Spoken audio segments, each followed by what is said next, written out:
आप देख रहे हैं मास्टर टीवी। मैं हूं अयाज़ मोरस और आप जानते हैं कि इस प्लेटफॉर्म से हम आपको मुख्तलिफ़ लोगों से मिलवाते हैं, मुख्तलिफ़ इंस्पिरेशनल स्टोरीज़ आपके सामने शेयर करते हैं। आज भी मेरे साथ एक ऐसी ही गेस्ट हैं जिनकी स्टोरी बहुत इंस्पिरेशनल है और सबसे बढ़कर पाकिस्तान में हम देखते हैं जर्नलिस्ट के लिए काफ़ी चैलेंजेस हैं, लेकिन ख़ास तौर पर ख़वातीन जर्नलिस्ट के लिए कुछ ज़्यादा चैलेंजेस उन्हें फ़ेस करने पड़ते हैं। लेकिन इसके बावजूद इस फील्ड में आना, बिल्कुल ग्रास रूट लेवल से आना और अपना नाम बनाना, ये एक जान जोखों का काम है। और आज मेरे साथ जो मेरी गेस्ट हैं उनकी स्टोरी भी ऐसी है। आज मेरे साथ शीमा सदीकी मौजूद हैं। She is a freelance journalist, story कर रही हैं, फीचर्स कर रही हैं, डिजिटल मीडिया में अब काम कर रही हैं। इसके अलावा रेडियो में उनको और मेन स्ट्रीम मीडिया पर काम करने का काफ़ी वसी तजर्बा रखती हैं। और इसके अलावा जो है वो मुख्तलिफ़ मुनफरद इश्यूज़ पर उनकी बहुत अच्छी स्टोरीज़ होती हैं। जिन लोगों ने उनके काम को फॉलो किया है वो जानते हैं कि वो अपने काम को बड़े पैशन के साथ परस्यू कर रही हैं। तो आज हम उनसे बातें करेंगे, उनकी ज़िंदगी कुछ बातें जानेंगे और कुछ ख़वातीन जर्नलिस्ट के हवाले से उनसे बात करेंगे। तो मैम, सबसे पहले तो थैंक यू सो मच, बहुत बहुत शुक्रिया आज का। और आपने मुझे बुलाया, इनवाइट किया, इस काबिल समझा, सबसे बड़ी बात ये होती है। और अच्छा लगा उस काम का, मैंने आपका काम भी देख रही हूँ, डिफरेंट काम है, चीज़ें हैं। और क्योंकि शहर में हर जगह इंसान को अच्छे लोग मिलते हैं, पर्सनालिटीज़ होनी चाहिए। ये भी एक फ़ेस है पाकिस्तान का, बिल्कुल, जो आपके उसमें आते हैं पैनलिस्ट में, और मैं देखती हूँ काफ़ी लोगों को, तो बिल्कुल डिफरेंट स्टोरीज़ होती हैं उनके पास। तो थैंक यू, आपने मुझे भी इस काबिल समझा, इनवाइट किया मुझे अपने प्रोग्राम। सही। मुझे ये बताइएगा कि आपने एजुकेशन कहाँ से हासिल की और फिर उसके बाद सहाफ़त की तरफ रुझान कैसे हो? मेरे घर का माहौल बहुत ऐसा था। मैंने वैसे बीएससी किया है, साइंस सब्जेक्ट्स थे मेरे पास, और उस वक्त ये तो ज़रूर था कि कुछ डिफरेंट करने का शौक़ था। केमिस्ट्री मेरा हमेशा से अच्छा रहा है, मतलब 9th में मैंने हाईएस्ट मार्क लिए, तो मैं करती अगर तो शायद एमएससी केमिस्ट्री कर लेती। अब बाज़ वक़्त ख़्याल आता है, एक ज़माने में लॉ पढ़ने का शौक़ हुआ था और मैंने जाके एडमिशन फॉर्म भी लिया, लेकिन मुझे लगा कि मेरे वालिद ने लॉ पढ़ा था और मुझे कहा कि हम लोग, एक होता है स्टूडेंट लाइफ के अंदर कि हम शायद अचीव करना चाहते हैं, प्रूव करना चाहते हैं ख़ुद को। तो लॉ लगा कि मैं कुछ किसी को की हेल्प करूँगी, जस्टिस मिलेगा तो मैं किसी को की हेल्प आउट भी करूँगी और मैं भी यानी सच का साथ दूंगी, वो एक चीज़ थी। तो मुझे लॉ, लेकिन मेरे वालिद ने जिक्र किया और मुझसे उस बारे में कैरियर ओरिएंटेशन एक तरह से की मेरी। तो मैंने कहा कि नहीं, मैं एमएससी ही करना कंटिन्यू रखनी चाहिए मुझे अपनी साइंस को। लेकिन मैं ट्विस्ट हो चुकी थी, मेरा माइंड चेंज हो चुका था। और हमें ये अच्छी रहा, पेरेंट की तरफ से हमेशा ये रहा कि जो करना है ना तो खुद से करना है और जिसमें दिलचस्पी हो वो करना है। तो मैंने फिर ये किया कि सब कुछ छोड़ दिया अपना। मैंने एमएससी में एडमिशन लेके छोड़ दिया। केयू से पढ़ा मैंने, कॉलेज मेरा रहा। अच्छा, बहुत अच्छी बात ये रही, एक चीज़ मैं वापस जाऊंगी अपनी, मेरे पेरेंट्स जो थे गवर्नमेंट टीचर्स रहे, प्रिंसिपल रिटायर हुए। हम सब ने बहन भाइयों ने गवर्नमेंट स्कूल से पढ़े हुए। मैं फ़ख्रिया कहती हूँ कि मैं प्रोडक्शन हूँ गवर्नमेंट स्कूल की। तो हमें बहुत अच्छी टीचर्स मिली, बहुत अच्छी नहीं थी, एक्सेलेंट नहीं रही कभी भी, 1-2 सब्जेक्ट में एक्सेलेंट रही, वरना एवरेज स्टूडेंट रही। अच्छा पढ़ा था, तो वो अब मेरे काम बहुत आता है। तो हाँ, जहाँ मैं बताई थी कि एमएससी मैंने छोड़ा और मैं चली गई, किताबें पढ़ने का शौक़ था, लाइब्रेरीज़ को विज़िट करने का शौक़ था, तो मैंने लाइब्रेरी साइंस में एडमिशन ले लिया, सब कुछ छोड़ के। अच्छा, मेरी पब्लिक डीलिंग और कम्युनिकेशन अच्छी थी, हमेशा से थी, तो मुझे वो वहाँ पर लगा कि मेरा ये कैरियर बहुत अच्छा हो सकता है। तो मैं पहले जंग में आई थी लाइब्रेरी में, और फिर वहीं से, क्योंकि स्किल थी, पेरेंट की तरफ से थी। अच्छा, मेरे वालदा भी यूनिवर्सिटी में कॉलेज मैगज़ीन की एडिटर थी, अपने कॉलेज में सर सैयद की जो शहर मैगज़ीन था उसकी एडिटर थी, यूनिवर्सिटी का उनके डिपार्टमेंट का जो निकलता था उसकी एडिटर रही। तो ये हमें अब उनके मैगज़ीन देख के घर से माहौल मिला। मेरे वालिद भी थे, उनका भी अदबी रुझान था, तो मैंने घर में बहुत कुछ बगैर अदबी होते हुए भी पढ़ा। सही। हमने वो जो किताबें मिल जाती थी, बल्कि मैं अब कहती हूँ कि हमने स्कूल लेवल पर एडिटोरियल पढ़ा है। हमें अभी भी इरशाद अहमद हक्कानी जंग से लेकर डॉन तक हमने वो एडिटोरियल जो पढ़ा ना, तो बेस हमारी अभी तक क्लियर है। तो उसने मुझे वो किया, बहुत बूस्ट किया। तो हमारा बहुत क्लियर वर्जन था इस से रिलेटेड, प्रिंट में था उस वक्त, ज़रा फैसिनेशन थी, इलेक्ट्रॉनिक मीडिया आ रहा था। मैंने फिर क्या IR में एडमिशन लिया और IR से मेरी और क्लियर हुआ फिर मैंने, क्योंकि पहले तो यही था कि अपने एजुकेशन अपने बूस्ट करनी है, अपनी कैरियर होना के साथ साथ आपके पास तालीमी जो डिग्रीज़ हैं वो भी होना चाहिए। फिर मैंने यूरोपियन स्टडीज़ के अंडर मैंने एमफिल किया और अब पीएचडी की कर रही हूँ। ज़बरदस्त। तो बस यही चीज़ें थी। एक तो मैं समझती हूँ कि मुझे जो मेरे कैरियर के अंदर रहा, मैं तकरीबन 10 साल हो रहा है मुझे अपने मैंने जंग से स्टार्ट लिया, फिर मैगज़ीन में मैंने करंट अफेयर लिखा क्योंकि करंट अफेयर मेरी बेस बन चुकी थी। 3-4 साल मैंने करंट अफेयर किया। डिजिटल उस वक्त नहीं था, प्रिंट था। जंग में संडे मैगज़ीन के लिए लिखती थी। फिर मैं जियो में मैंने ज्वाइन किया, तो जियो से मैं 7 साल से मुंसलिक हूँ। और उसमें ही मैं समझती हूँ कि आपके जो उस्ताद होते हैं ना, उनका बड़ा किरदार होता है, चाहे वो स्कूल लेवल पे हों, किसी और लाइफ में कोई भी आपको गाइडेंस जो प्रोवाइड करे वो बहुत ज़रूरी है। और हमें ऐसे ही बनने की कोशिश करनी चाहिए। किसी ने हमारा हाथ पकड़ा, हमें दूसरों का हाथ पकड़ना चाहिए। तो मुझे ऐसे 2-3 अपने जंग में भी मिले। मैगज़ीन एडिटर जो थे, हेड थे, मैगज़ीन हेड मोहिद्दीन साहब, उन्होंने मुझे बहुत हेल्प किया, इनकरेज किया। और फिर इसी तरह डिजिटल पे लाने के लिए वसीम सिद्दीकी साहब का बड़ा किरदार है। मैं तो प्रिंट की बंदी थी, बहुत डिटेल में जाने वाली, प्रीफेस चीज़ें, बैकग्राउंड उस तरह लिखने वाली। और मुझे लगता था कि मैं ज़्यादा बोलती हूँ, ज़्यादा सोचती हूँ, ज़्यादा ही लिखूँगी। मैं कंप्राइज एक फॉर्मेट में नहीं लिख सकती, या 1000 वर्ड में या 800 वर्ड में लिखना मेरे लिए मुश्किल काम है। यानी ख़ुद को तैयार करना डिजिटल मीडियम में लाने के लिए, तो बड़ा उन्होंने मेरा मतलब कहूँगी हाथ ही पकड़ के मुझे एक तरह से आगे लेकर आए। और 3 से 4 साल डिजिटल मीडियम में मुझे हो गए। मैंने जियो से स्टार्ट किया, ब्लॉगिंग स्टार्ट की सबसे पहले मैंने। फिर मैंने अब 1.5 से 2 साल से मैं एक इंडिपेंडेंट उर्दू के लिए लिख रही हूँ और डॉन के लिए लिख रही हूँ। फिर कोविड में ये रहा कि हमें एक और अपॉर्चुनिटी मिली कि हमें डिजिटल मीडियम मल्टीमीडिया के लिए स्टोरीज़ मैंने क्रिएट की, क्योंकि उन्हें रिक्वायर्ड था।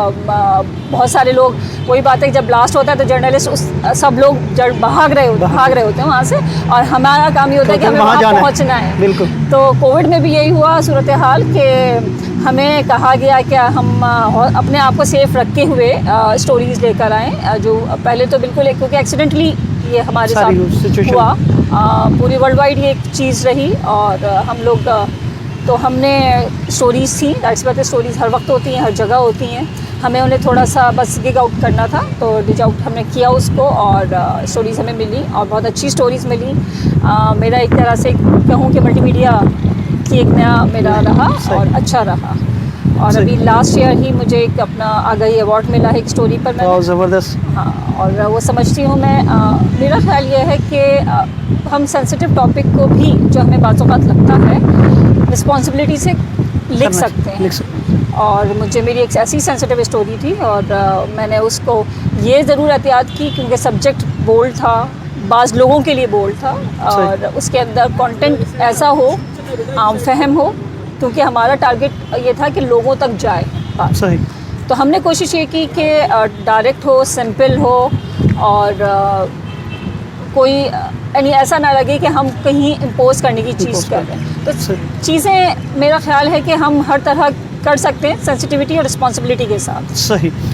आप क्योंकि 10 साल का अरसा एक अच्छा अरसा होता है, उसमें आप जर्नलिज्म में आपने गुजारे हैं। जर्नलिस्ट को ओवरऑल पाकिस्तान में हम देखते हैं कि बहुत सारे चैलेंजेस हैं, ख़ास तौर पर जो ये आया, एक डाउन साइजिंग का भी दौर आया, और बहुत सारे जो एक, और उसके बाद जो बिल्कुल चल रहा है, और एक उसके बाद जो टेक्नोलॉजी का एक जो चेंज आया कि डिजिटल, बहुत सारे सहाफ़ी थे जो प्रिंट के और जो ओल्ड फैशन हमारी जर्नलिज्म थी उस पर काम करना चाहते, लेकिन अब डिजिटल्स और आया है, नया मीडियम्स आए हैं जिनकी वजह से सहाफ़त का बहुत जो है वो पैराडाइम शिफ्ट हुआ है। तो चैलेंजेस तो जर्नलिस्ट के लिए थे, लेकिन ख़वातीन जर्नलिस्ट के लिए चैलेंजेस कितने ज़्यादा होते हैं और क्या डिफरेंट होते हैं जो आम सहाफ़ियों से ज़्यादा उनको फेस करने पड़ते हैं? देखिए, आपको भी अंदाज़ा है कि प्रिंट का बिल्कुल माहौल डिफरेंट है, उसकी रिक्वायरमेंट अलग है, और तो वहाँ एक थोड़ी सी रिलैक्सिंग जॉब है। इलेक्ट्रॉनिक मीडिया में भी एक डिपार्टमेंटल डिफरेंस है। न्यूज़ रूम में बैठा हुआ बंदा हर वक्त हेक्टिक रहेगा, मतलब वो उस पर एक बर्डन है, मैक्सिमम वालों को टाइम मिल जाता, थोड़ा टाइम मिल जाता है, वो वाली बात करूँगी मैं। तो न्यूज़ रूम में और ख़वातीन को मैं ये समझती हूँ कि प्रूफ करवाना पड़ता है। सही। मैं अभी समझती हूँ कि बहुत सारे, मैं प्रेस क्लब की भी मेंबर हूँ, मुख्तलिफ यूनियंस की भी मेंबर हूँ, और अभी तक हमारा माहौल ये है, क्योंकि हमारी सोसाइटी वही है कि ख़वातीन को इतना होने पर भी, और हम समझते हैं कि बहुत ज़्यादा हम लोगों ने अचीव किया है और हमारा स्ट्रक्चर चेंज भी हुआ है फीमेल वॉइस के हवाले से, लेकिन अभी हमें और भी मज़ीद काम करने की ज़रूरत है, क्योंकि हमें कहीं इक्वालिटी, हम ये नहीं कह रहे कि ठीक है इक्वालिटी होना चाहिए, जहाँ इक्वल हैं वहाँ हमें मिलना चाहिए, राइट, लेकिन हमें देखा नहीं जाता, उस एंगल से नहीं लिया जाता। और हमें बहुत सारी जगह जब ब्रैकेट किया जाता है ओनली फीमेल, तो वो बुरा लगता है। सही। हमें ब्रैकेट कर दिया जाता है कि हम क्राइम स्टोरीज नहीं कर सकते, हम किसी एक्शन जब होता है वो स्टोरीज नहीं कर सकते, सेंसिटिव स्टोरीज नहीं कर सकते, जबकि मैं समझती हूँ हमें ख़वातीन को रुलाने के लिए तो बुला लिया जाता है, आगे कर दिया जाता है कि उनके आंसू निकालने, तकलीफ़ दे सवाल करने हैं, चुपते हुई बातें करनी है, जिससे ज़रा सेंसिटिविटी और बढ़े।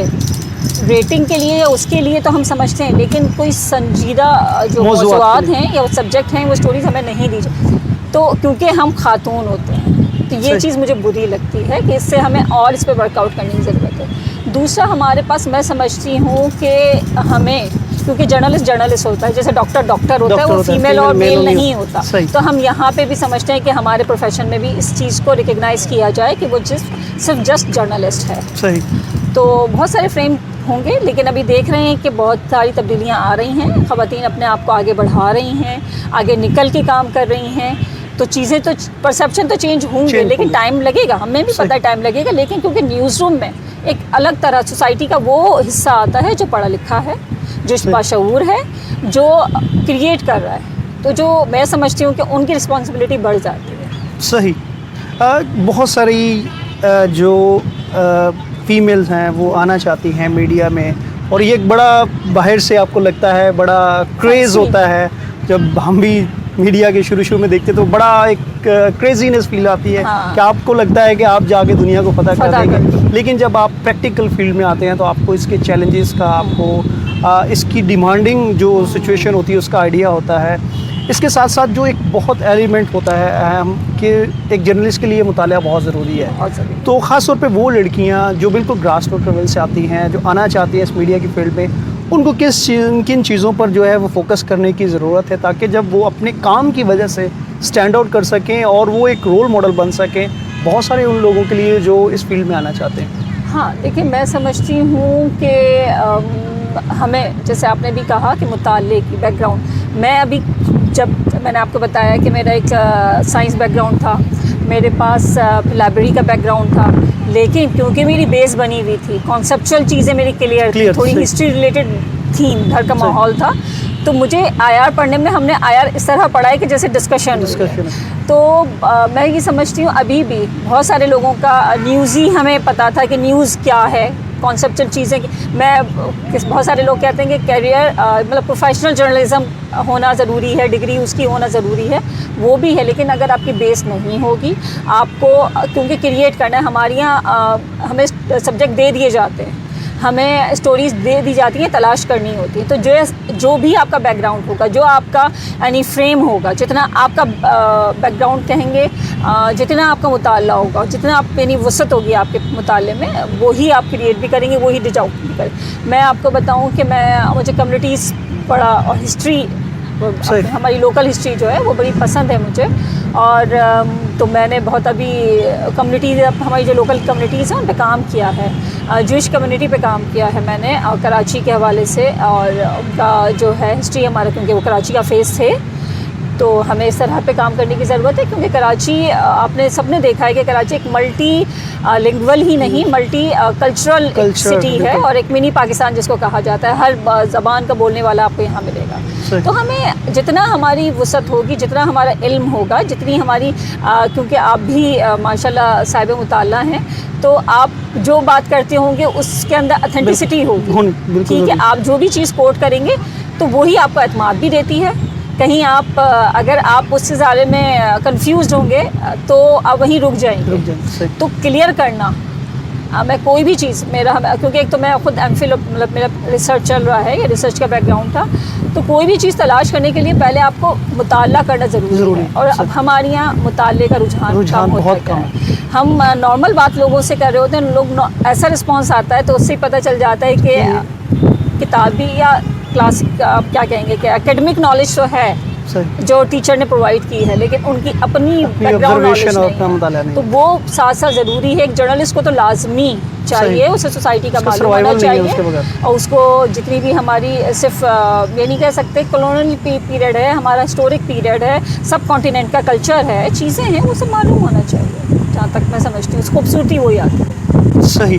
आप क्या समझती हैं जो ख़वातीन का कंट्रीब्यूशन है किसी भी फील्ड में, स्पेशली मीडिया की इंडस्ट्री में पाकिस्तान में, वो क्या होना चाहिए और कैसे इसको इम्प्रूव किया जा सकता है? देखिए, आजकल तो जब हम बात करेंगे कि मीडिया की, हम ख़ासकर इलेक्ट्रॉनिक मीडिया बड़े चेंज ला रहा है, और क्योंकि हम देख रहे हैं कि आगे 10 सालों में उसका हम फ्यूचर क्या है वो भी ज़रा क्वेश्चनेबल है, और कह रहे हैं कि फेस चेंज हो जाएगा क्योंकि मोबाइल हमारे पास यूथ है, हमारे पास 70% यूथ है और सब शिफ्ट हो चुके हैं मोबाइल के ऊपर इस तरह पे, तो हमें अपनी चीज़ों को इस तरह मोल्ड करना पड़ेगा। तो हमें सबसे पहले अपने आप को टेक्नोलॉजिकल एडवांसमेंट की ज़रूरत है, इस तरह की ट्रेनिंग्स कोर्सेज करने की ज़रूरत है। जैसे मैं ख़ुद बताऊं कि मैंने 6 महीने लगे मुझे उस लैंग्वेज को अडॉप्ट करने में, उस फ्रेमिंग को, उस फ्रेजेस को, उस पैराग्राफिंग को, सिर्फ राइटिंग में ही, ब्लॉगिंग करने में ही। फिर आप फिर आपको जितना शौक़ होगा, जो चीज़ें मिलती रहेंगी वो आप आगे बढ़ते जाएंगे। मैं अपने तमाम लोगों को यही कहूँगी कि आप स्टोरीज़ मौजूद हैं, हर जगह मौजूद हैं, सिर्फ उस चीज़ ग्रेविटी महसूस करेंगे आप तो स्टोरी मिल जाएगी आपको। सही। थैंक यू सो मच, आपका आपने वक्त दिया और इतने उम्दा तरीके से आज के जो है वो अपने ख्यालात का इजहार किया। Thank you so much. आपका भी शुक्रिया। Thank you. नाज़रीन, इसी के साथ आपसे इजाज़त चाहेंगे और आपको बताते चलें कि आज का दौर एक ऐसा दौर है जहाँ पर ख़वातीन का जो किरदार है, उनका जो रोल है, उसको किसी भी तरीके से डिनाई नहीं किया जा सकता।